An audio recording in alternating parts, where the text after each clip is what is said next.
Hi friends, அஸ்ஸலாமு அலைக்கும். Welcome back to channel Zuha kitchen. இன்றைக்கி நம்ம சேனலில் ஒரு சூப்பர்பான ஒரு 2 ரெசிபி தான் நான் உங்களோட ஷேர் பண்ண போகிறேன். காம்போ ரெசிபீஸ் என்னென்னு கேட்டிங்கன்னா பன்னீர் புலாவ், அப்புறம் பன்னீர் டிக்கா. இது ரெண்டுமே டீட்டெயில்டாக ஷேர் பண்ண போகிறேன். இது ஷரீஃப் பர்த்டே அன்னைக்கு செஞ்ச லன்ச் ரெசிபி. நான் அதிலே சொல்லியிருப்பேன் ஏற்கனவே, இது டீட்டெயிலாக ஷேர் பண்ணுறேன். அதனால் இப்போ ஷேர் பண்ண போகிறேன். அதுக்கு முன்னாடி நம்ம சேனலை ஃபர்ஸ்ட் டைம் பார்க்குறவங்க மறக்காமல் சப்ஸ்கிரைப் பண்ணிவிடுங்க. பக்கத்தில் இருக்க பெல் ஐக்கனை கிளிக் பண்ணிவிடுங்க. இப்போ வாங்க வீடியோக்குள்ளே போகலாம். ஃபஸ்ட்டு பார்த்திங்கன்னா அந்த பன்னீர் புலாவுக்கு பட்டாணிலாம் தேவையில்லை, அதனால் ஃபஸ்ட்டு அதெல்லாம் உரிச்சிட்டு இருந்தோம். அடுத்து பன்னீர் பீசஸ் எல்லாம் கட் பண்ணி வச்சிடலான்னு சொல்லிட்டு எல்லாமே கட் பண்ணிகிட்டு இருந்தேன். இந்த பன்னீர் புலாவுக்கு நீங்கள் எக்ஸ்ட்ரா வெஜிடபிள்ஸ் கூட ஆட் பண்ணிக்கலாம். கேரட், பீன்ஸ் அந்த மாதிரி கூட ஆட் பண்ணிக்கலாம். நான் அன்றைக்கி வெறும் பீசஸ் மட்டும்தான், பட்டாணி மட்டும்தான் ஆட் பண்ணியிருந்தேன். இப்போ இந்த மாதிரி குட்டி குட்டியாக பன்னீர் பீசஸை கட் பண்ணிவிட்டு ஃபஸ்ட்டு இது லைட்டாக ஒரு மசாலா கோட் பண்ண போகிறோம். 1/2 ஸ்பூன் மஞ்சள் தூள், 1 ஸ்பூன் மிளகாய் தூள், ஒரு 1/2 ஸ்பூன் மல்லித்தூள், தேவையான அளவு உப்பு சேர்த்துட்டு கொஞ்சோண்டு இஞ்சி பூண்டு பேஸ்ட்டு கொஞ்சமாக ஒரு 1/4 ஸ்பூன் போதும். இதெல்லாம் போட்டுட்டு கொஞ்சமாக புதினா இலையும் மல்லி இலையும் சேர்த்துக்கலாம். எல்லாமே சேர்த்துட்ட பிறகு இது ரொம்ப மெதுவாக ஜென்டிலாக கலந்து விட்டுறலாம்.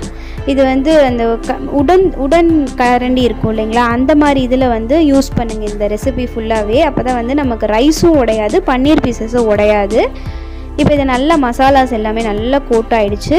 இப்போ ஒரு கடாயில் ஒரு 2 ஸ்பூன் ஆயில் சேர்த்துட்டு 1/2 ஸ்பூன் சீரகம் சேர்த்துட்டு நம்ம கோட் பண்ணி வச்சுருக்க அந்த பன்னீர் மசாலாஸை உள்ளே ஆட் பண்ணிடலாம். இது நல்ல குக் ஆகணும். எப்படி சொல்கிறதுனா ரொம்ப ஹார்டாகிடக்கூடாது, பட் 2 பக்கமே நல்ல ஒரு கோல்டன் ப்ரௌன் கலர் ஆகிற வரைக்கும் ஃப்ரை ஆகணும். அப்போ தான் நம்ம ரைஸில் போடையில் பன்னீர் உடையாமல் இருக்கும்.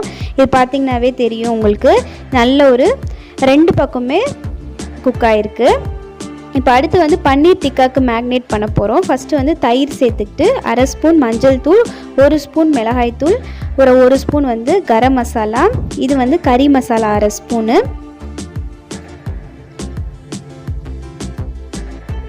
இது சீரகத்தூள் 1/2 ஸ்பூன், அப்புறம் பெப்பர் 1 ஸ்பூன்,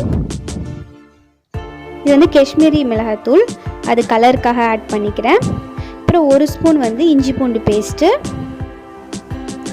அப்புறம் உங்கள் டேஸ்ட்டுக்கு ஏற்றப்பல சால்ட், அப்புறம் ஒரு 1/2 லெமன் ஜூஸ், இது 1 ஸ்பூன் கடல மாவு. இது நல்ல ஒரு பைண்டிங்னஸ்க்காக கொடுக்கறது. அப்போ தான் மசாலாஸ் எல்லாம் பன்னீர் அந்த மிளகாயோட கோட் ஆகுன்றதுக்காக. இப்போ நல்லா மிக்ஸ் பண்ணிவிட்டு இப்போ கட் பண்ணி வச்சுருக்க குடமிளகா, இதெல்லாமே க்யூப் டைப்பில் கட் பண்ணியிருக்கேன்.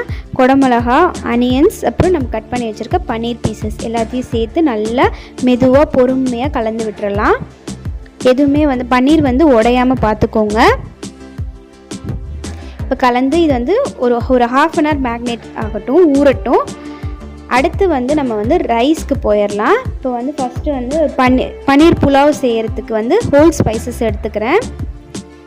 ஹோல் ஸ்பைசஸ் பார்த்திங்கன்னா பிரியாணி இலை, ஒரே ஒரு பிரியாணி இலை 2ஆக கட் பண்ணி வச்சுருக்கேன். ஒரு 4லேருந்து 5 லவங்கம், அப்புறம் ஒரே ஒரு ஸ்டார் அனீஸ், அப்புறம் கொஞ்சமாக மிளகு, ஒரு 2 துண்டு பட்டை, 3 ஏலக்காய், ஒரு 1/2 ஸ்பூன் சீரகம். இது ஹோல் கரம் மசாலா கொஞ்சம் கொஞ்சமாக எடுத்துக்கோங்க. ரொம்ப போட்டிங்கன்னா ஒரு ஹாட் ஃப்ளேவர் கிடச்சிரும். அதனால் 1 2 போட்டுக்கலாம். இது ஆயில் நல்லா காஞ்ச பிறகு இதை போட்டு பொரிஞ்சு வந்த பிறகு ஒரு 3 பச்சை மிளகாய் ஆட் பண்ணிக்கிறேன். அப்புறம் கட் பண்ணி வச்சுருக்க அனியன்ஸ் போட்டுட்டு தேவையான அளவு உப்பு போட்டு அனியன்ஸ் நல்லா குக் ஆன பிறகு ஒரு 1/2 ஸ்பூன் அளவுக்கு இஞ்சி பூண்டு பேஸ்ட் போட்டுடலாம். இந்த ரா ஸ்மெல் போன பிறகு கொஞ்சமாக கேஷ்யூஸு, அப்புறம் நம்ம கட் பண்ணி உரிச்சு வச்சுருக்க பட்டாணி, அப்புறம் புதினா, மல்லி, அப்புறம் ஒரே ஒரு தக்காளி போட்டு ஒரு கிண்டிட்டு தேவையான அளவு தண்ணி ஊற்றிட்டு கொதித்த பிறகு பாஸ்மதி ரைஸை போட்டுடலாம். ரொம்ப வணங்கக்கூடாது.